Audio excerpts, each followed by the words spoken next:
आज का हमारा टॉपिक है वर्ग एवं घन। वर्ग एवं घन में सबसे पहले आज हम पढ़ेंगे पूर्ण वर्ग संख्या। तो पूर्ण वर्ग संख्या किसे कहते हैं?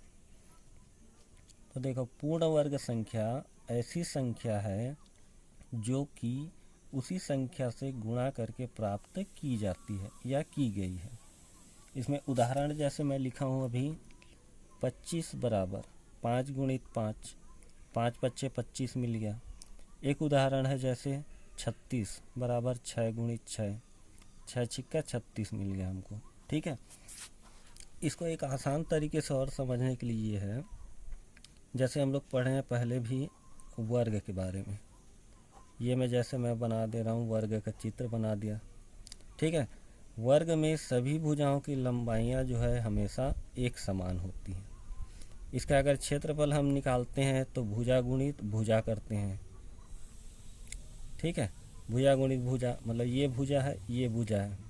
अगर इसका लंबाई मान लो 2 सेंटीमीटर है तो ये भी 2 सेंटीमीटर होगा, ये भी 2 होगा, ये भी 2 होगा। लेकिन इसमें 2 गुणित 2 लिए। ठीक है, 2 गुणित 2 बराबर 4 मिल गया। इसी प्रकार से यहाँ पर भी है। पूर्ण वर्ग संख्या में क्या होता है, कोई सा भी समान संख्याओं का गुणा करके जो संख्या हम प्राप्त कर रहे हैं वह कहलाता है उसका पूर्ण वर्ग संख्या। ठीक है, पूर्ण वर्ग संख्या। अब इसी में आगे चलते हैं कि पूर्ण वर्ग संख्याओं की पहचान कैसे करें। इसकी पहचान कि पूर्ण वर्ग संख्याओं को कैसे पहचाना जाए।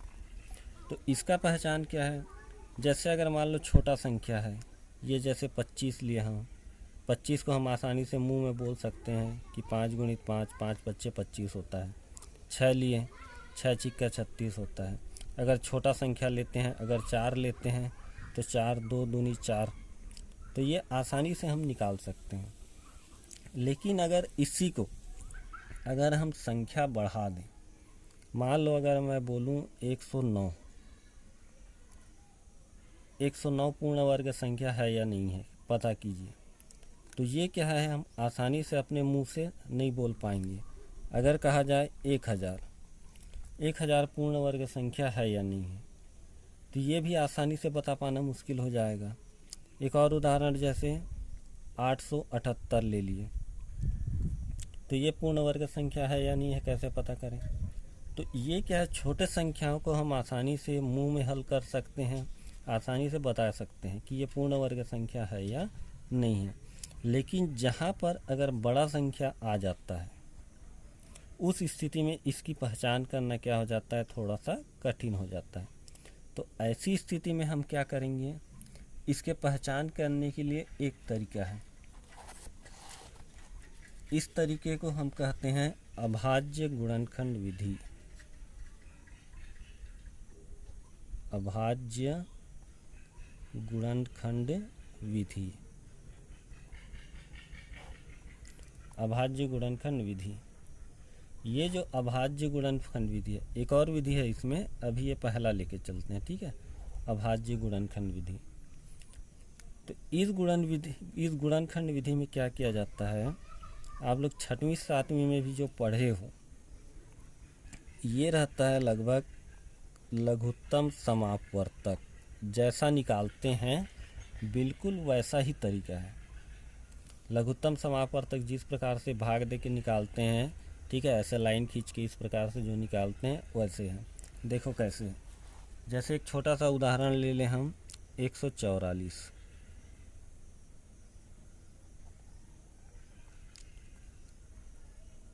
144 पूर्ण वर्ग संख्या है या नहीं है, इसको पता कैसे करें?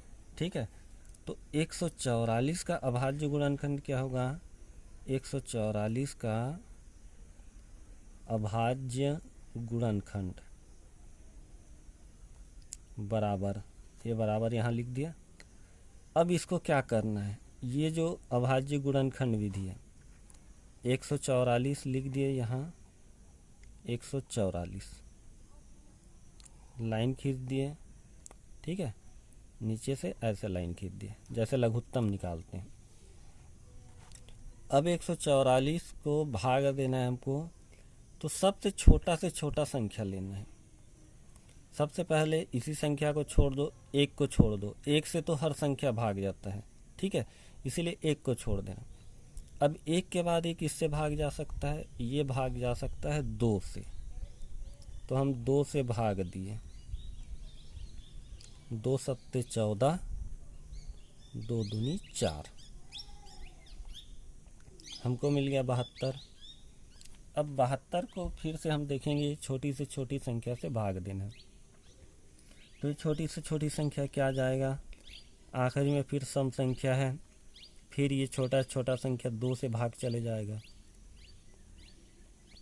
2 तिया 6, बचेगा 1, ठीक है, यहाँ है 2, ये हो गया 12, 2 छिक्के 12।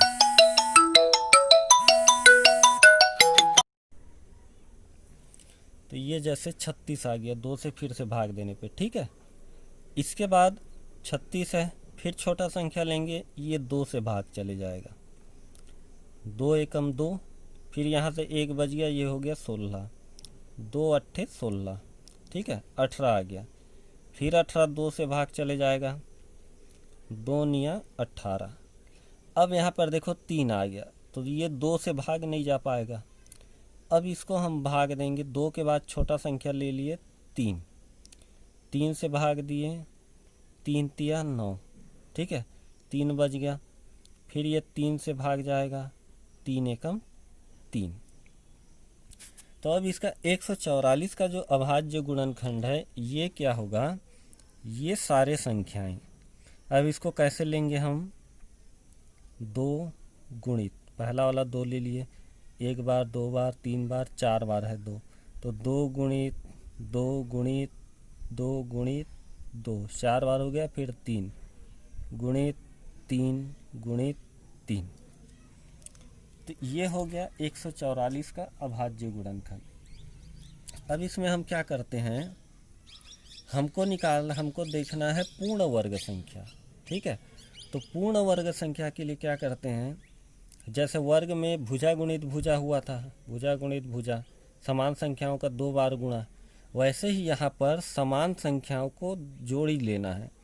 तो ये 2 गुणित 2 एक जोड़ी हो गया, फिर 2 गुणित 2 फिर एक जोड़ी हो गया, इसके बाद 3 गुणित 3 ये जोड़ी बन गया, ठीक है, तीनों का एक एक जोड़ी बन गया, 2 का एक जोड़ी, 2 का एक जोड़ी और 3 का एक जोड़ी। अब इसमें नीचे लाइन में जैसे हम लिख दिए, यहाँ 144 के अभाज्य गुणनखंड में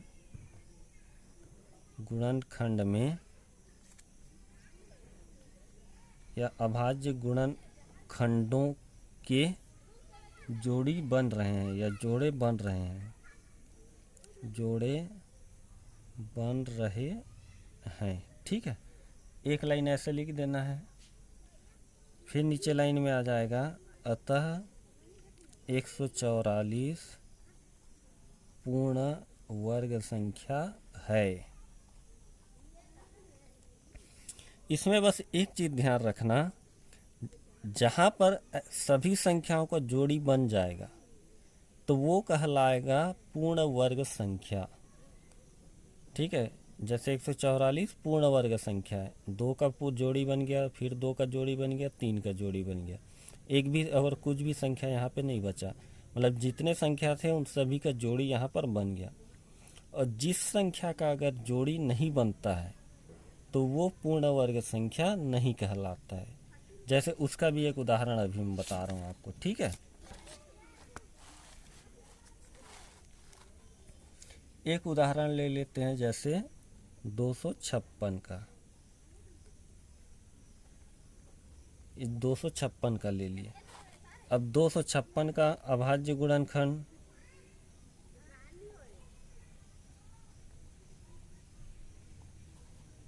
इसका अभाज्य गुणनखंड निकालेंगे, 256 आखिरी में सम संख्या है, ठीक है, 6 है, फिर 2 से भाग चले जाएगा, ये 2 से भाग दिए, 2 एकम 2, 2 दूनी 4, एक बचा, 16 हो गया, 2 अट्ठे 16। ठीक है। अब इसके बाद फिर सम संख्या है, फिर 2 से भाग जाएगा, 2 छिक्का 12, 2 चौक 8, फिर 2 से भाग चले जाएगा, 2 तिया 6, 2 दूनी 4, फिर 2 से भाग जाएगा, 2 एकम 2, 2 छिक्का 12, फिर 2 से भाग जाएगा, 2 अट्ठे 16, फिर 2 से जाएगा, 2 चौक 8, फिर 2 से भाग जाएगा, 2 दूनी 4, फिर 2 से जाएगा, 2 एकम 2। ठीक है, 1 2 3 4 5 6 7 8। अब 8 बार गया है, मतलब ये फिर से ये पूर्ण भाज्य संख्या है। 5 हो गया, 6 बार, 7 बार, 8 बार, 2 का जोड़ी, 2 का जोड़ी, ठीक है, फिर 2 का जोड़ी, फिर 2 का जोड़ी, 1 2 3 4 जोड़ी, 2 का 4 बार जोड़ी बन जा रहा है। यहाँ 256 के अभाज्य गुणनखंडों का जोड़ी बन रहा है। नीचे लाइन में फिर आ जाएगा, अतः 256 पूर्ण वर्ग संख्या है। ये भी जैसे जोड़ी बन गया तो ये भी पूर्ण वर्ग संख्या है।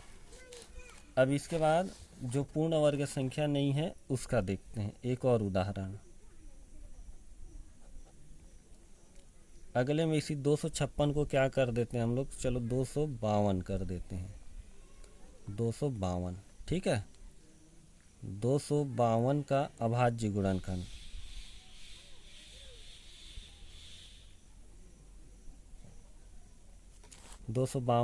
यहाँ पे लिख दिए। अब इसको भाग देंगे, आखिरी 2 है, सम संख्या है, फिर ये 2 से भाग जाएगा। ठीक है, 2 एकम 2, 2 दूनी 4, बच गया यहाँ पे 12, 2 छिक्के 12, फिर ये भाग सम संख्या है, फिर ये 2 से भाग जाएगा, 2 छिक्के 12, 2 तिया 6। अब यहाँ पर देखो 63 आ गया, यहाँ पर भी सम संख्या हो गया। 2 से भाग देंगे तो पूरा पूरा भाग नहीं जाएगा। ठीक है, इसीलिए इसको हम भाग देंगे अब 3 से, 3 दूनी 6, 3 एकम 3। फिर अब भाग देंगे इसको 21, 3 से पूरा पूरा भाग जा सकता है तो इसको 3 से, 3 सत्ते 21।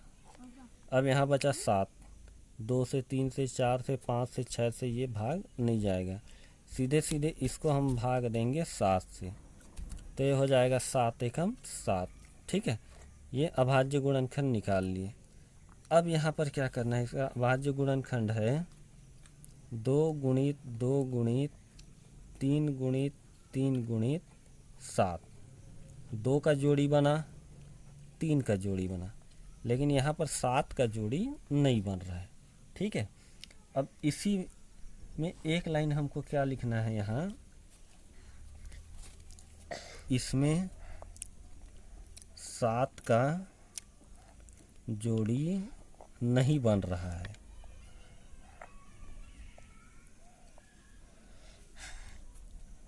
इसमें 7 का जोड़ी नहीं बन रहा है। ठीक है, नीचे लाइन में फिर लिख दिए, अतः 252 पूर्ण वर्ग संख्या नहीं है, पूर्ण वर्ग संख्या नहीं है। तो इस प्रकार से पता करते हैं कि कौन सा पूर्ण वर्ग संख्या है, कौन सा नहीं है। ठीक है, ये हो गया पहला विधि। दूसरे विधि के बारे में बाद में पढ़ेंगे। तो इस प्रकार से जैसे हम लघुत्तम समापवर्तक निकालते हैं उसी प्रकार से भाग देना है, ऐसे लाइन खींच लेना है, भाग देना है। और जब भी हल करेंगे, कभी भी कॉपी में भी बनाते हैं, तो इसको अब यहाँ पर जो अभाज्य गुणनखंड जो निकाले हैं इसको भी ऐसे साइड में लिखना जरूरी है। ठीक है, इधर भी लिखते जाएंगे, इधर भी लिखते जाएंगे, ऐसे भाग देंगे, जो अभाज्य गुणनखंड आ जाएगा वहाँ पर रखेंगे। जोड़ी बन रहा है कि नहीं बन रहा है देखेंगे।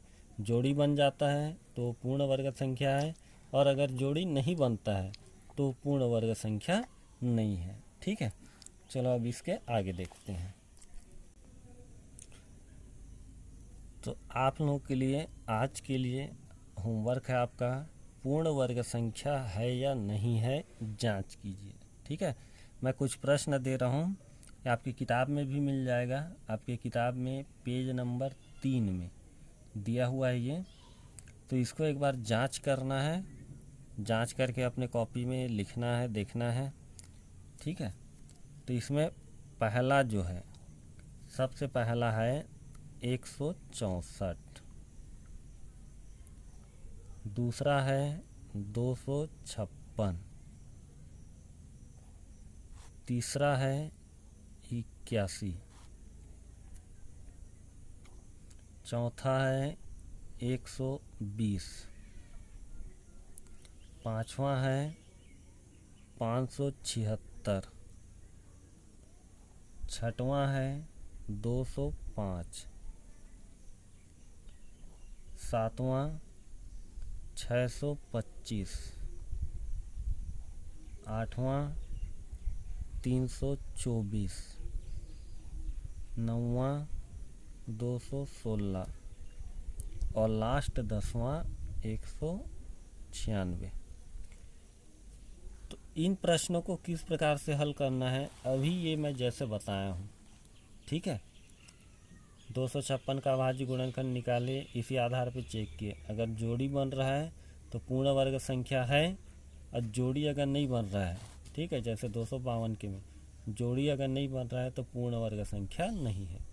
ऐसे इन 10 प्रश्नों को आपको लिख लिख कर हल करना है, और हल करने के बाद आप चाहें तो इसे फ़ोटो खींच करके मेरे व्हाट्सएप नंबर पे भेज सकते हो।